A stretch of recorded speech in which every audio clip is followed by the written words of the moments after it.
Welcome to the Tech Talks Daily Podcast, where you can learn and be inspired by real-world examples of how technology is transforming businesses and reshaping industries in a language everyone can understand. Here is your host, Neil C. Hughes. Welcome back to the Tech Talks Daily Podcast, where we focus on solutions, not problems, 365 days of the year.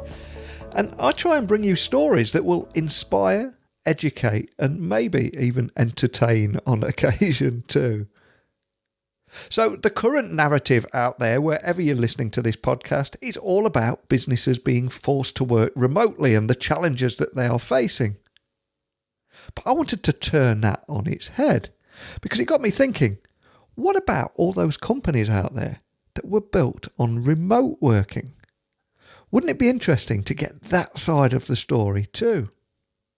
Now, as you all know, the coronavirus crisis has continued to disrupt life over the last few weeks, and companies as huge as Amazon, Microsoft and Twitter have all instructed their employees to work remotely as much as possible. And over in the US, they are continuing to take increasing steps to quarantine and contain employees who are technologically capable of teleworking and are likely to be asked to do that in the future if they prefer to do so. And this brings me to Acceleration Partners, who are a global partner marketing agency that has been working entirely remotely for its 13 years in existence. They were doing remote working before it was even a thing. And amidst growth to 170 plus employees, they've also been recognised for industry performance and company culture within an organisation that is built on the foundation of remote work. So if asking your entire team to telework seems like a drastic step or worst case scenario for your organisation, here is the good news. Most businesses are capable of thriving in this environment under the proper conditions. Which brings me, of course, to today's guest, Bob Glazer, who is the CEO of Acceleration Partners, and he's also the co-founder and chairman of Brand Cycle. And as a serial entrepreneur, Bob has a passion for helping individuals and organisations build their capacity to outperform. But enough scene setting from me. I invite you to let your mind at least break free from self-isolation and allow me to beam your ears all the way over to the US so we can speak with Bob now. So a massive warm welcome to the show. Can you tell the listeners a little about who you are and what you do? Sure. My name is Robert Glazer. I am the founder and CEO of partner marketing agency Acceleration Partners. We help companies build performance-based partnerships where publishers and all kinds of different partners promote their products and services, and we track everything that they do, and they are paid only on a performance basis. So it is a form of digital advertising that really focuses on aligning and paying to outcomes rather than inputs or things like clicks and impressions.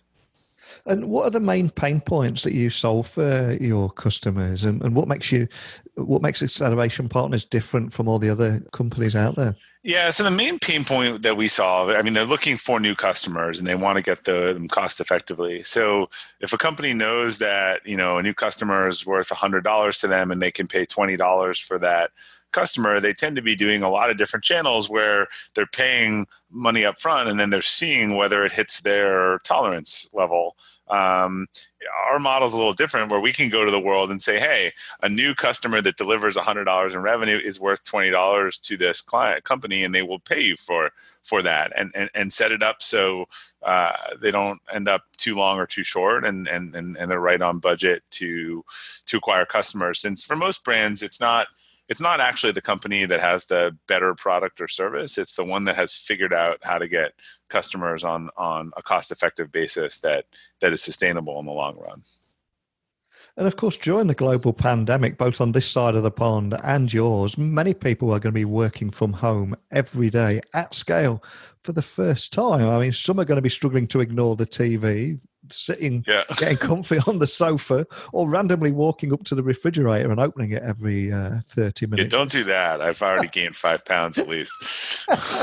And then others are going to overcompensate and run the risk of burnout. So for those people listening, I mean, what do you think the best way to establish a routine is when working from home? Yeah, so we've been a fully remote company for over a decade, and we've been fortunate to win a lot of best places to work awards, even as a company that's distributed. So I think we've had some good experience on what works on this. Part of the equation is we try to find people that work well in that environment, and right now everyone's forced into that environment, so that's a little different. But a couple of things we say. One is, keep your schedule, set a schedule, if you work, if it's meetings, if it's break time, if you want to have lunch, just set those delineations in your schedule to keep it as regular as possible, and not just, hey, I'm going to do stuff, because you'll have the same distractions and otherwise. Two is, for every interaction, make video the default, whether it's GoToMeeting or Zoom.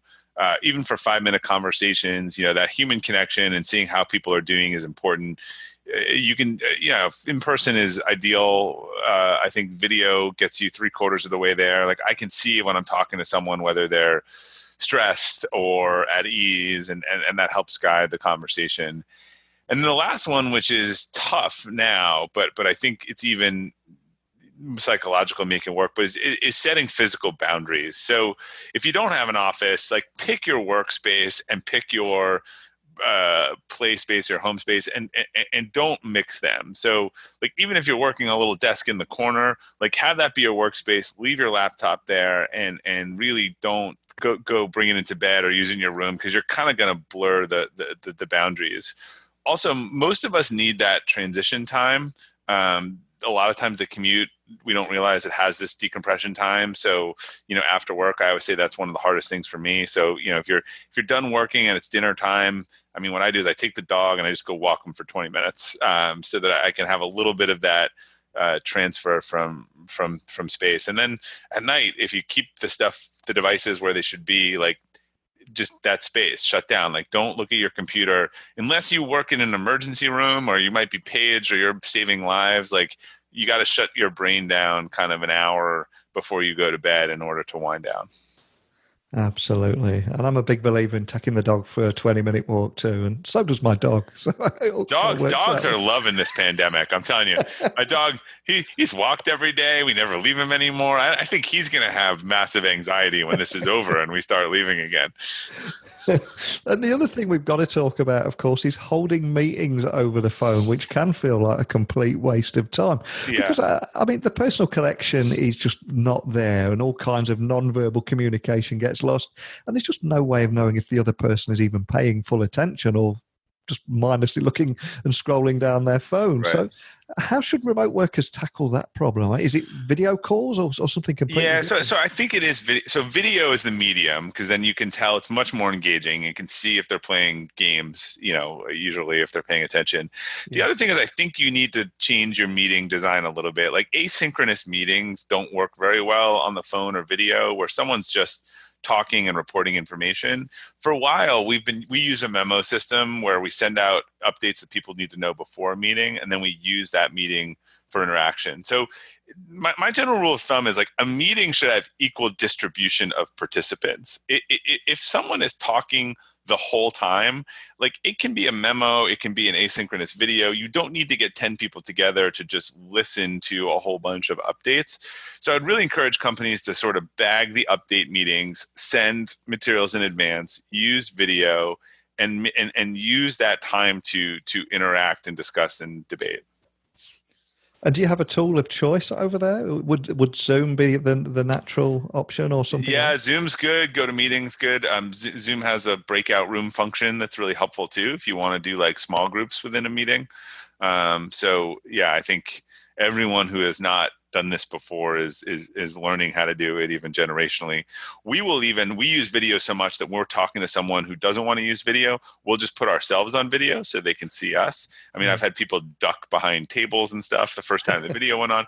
But, at this point, I think everyone's becoming pretty used to it, who's over, 40 years old. I think it's quickly becoming a standard.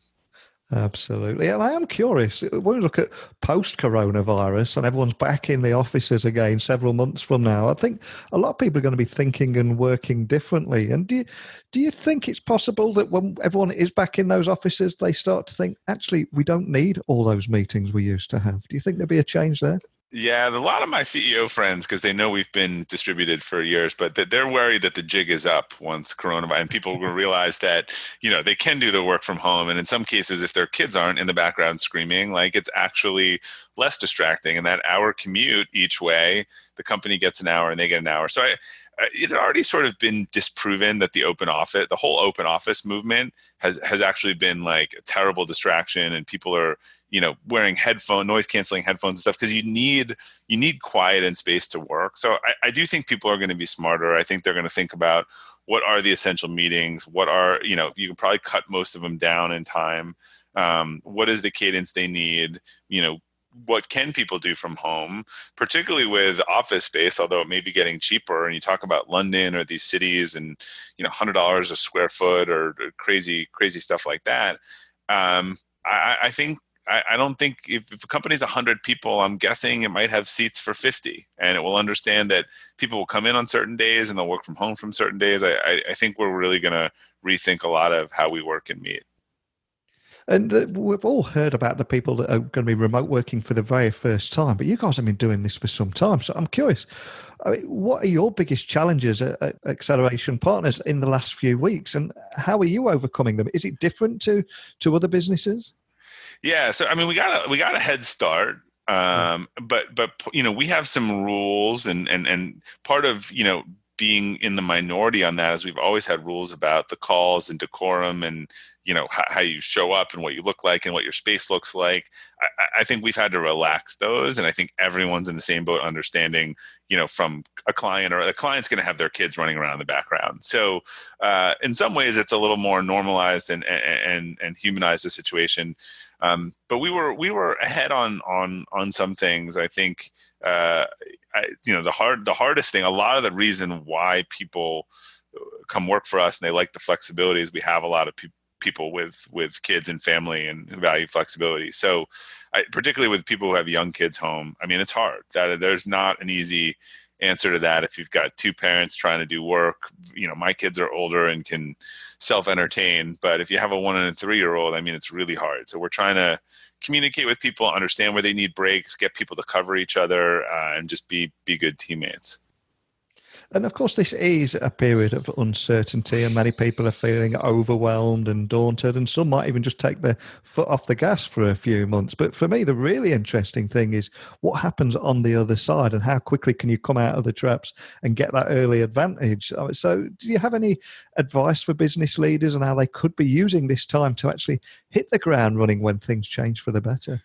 Yeah, I think this is when you plant your seeds. When you have something that's of value to someone, you give it to them. You don't worry about the profit maximization. I think we're leaning into a lot of relationships. We're giving away a lot of stuff for free. We're focusing on education so that people remember us as a resource.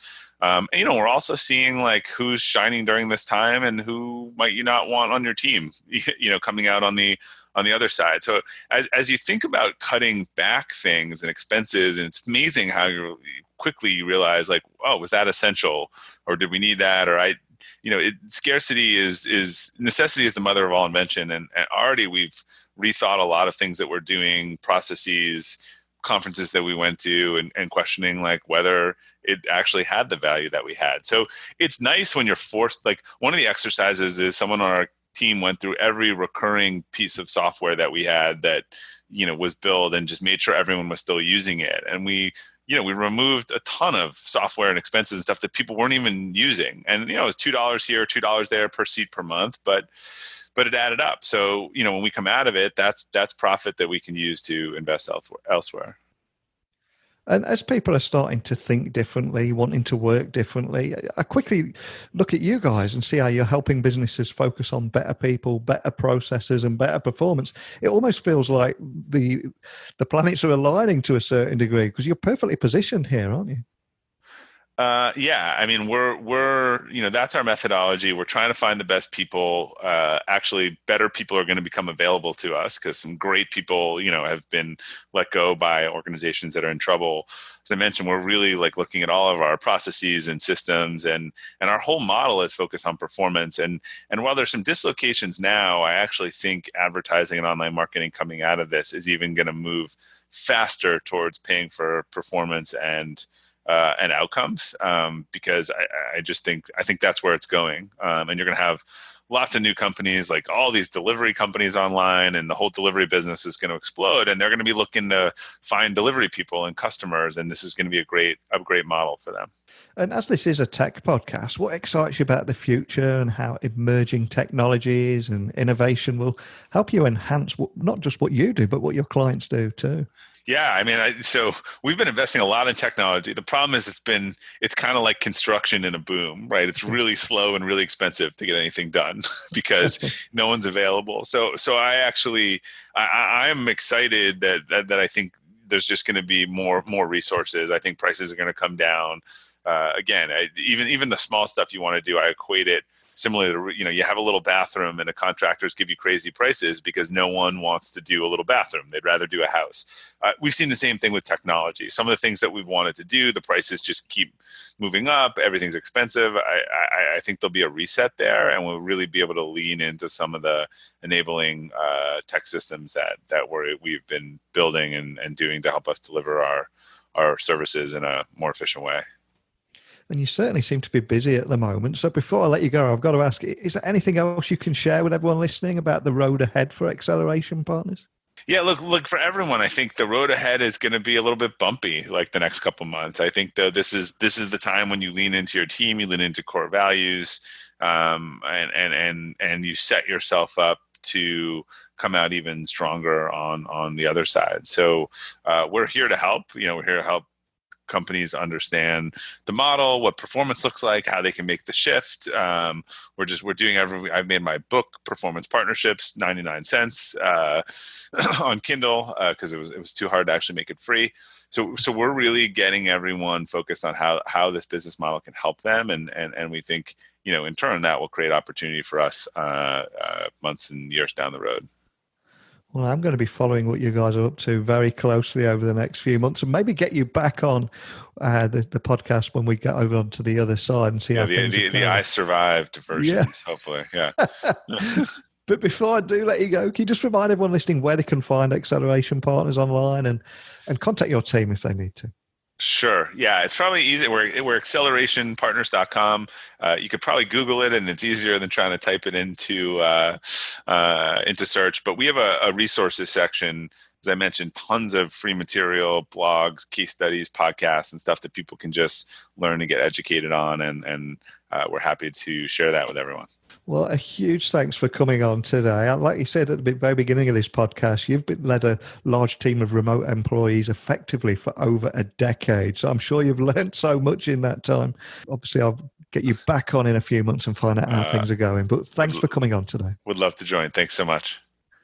Acceleration Partners' journey to become a premier global marketing agency was all built on focusing on better people, better processes, and better performances. And the company set the standard for how brands can efficiently grow and refine their marketing partnerships anywhere in the world. And what I find most fascinating by all that and all their achievements is that they have been working entirely remotely for its 13 years in existence. And they've also been recognised for industry performance and company culture for an organisation built on the foundation of remote work. And so hearing today's story really got me thinking. And I think that this moment that we're all in right now is changing the world of business and our relationship with technology forever. But I'm curious, is your CEO worried now that everybody will always want to work from home once we reach the other side of this pandemic? And what thoughts have you been having about the future and the future of work? I'm genuinely quite intrigued and even excited on what you're going to come back at me with here. So please email me, techblogwriter@outlook.com. You can visit my website, techblogwriter.co.uk. And social channels, you'll find them on the website too, along with 1,200 other podcast interviews. But I do think the secret to getting through this is by us all working together, talking, sharing ideas, and breaking down those geographical barriers, all while being self-isolated. How ironic is that? So keep your messages coming in, and equally, if you'd like to come on the podcast, you can do that as well. But it's time for a cup of tea and sandwich for me. But I'll see you all bright and early tomorrow. Stay safe out there, and a big thank you for listening. And until next time, don't be a stranger. Thank you for listening to the Tech Talks Daily Podcast with Neil C. Hughes. Remember, technology works best when it brings people together.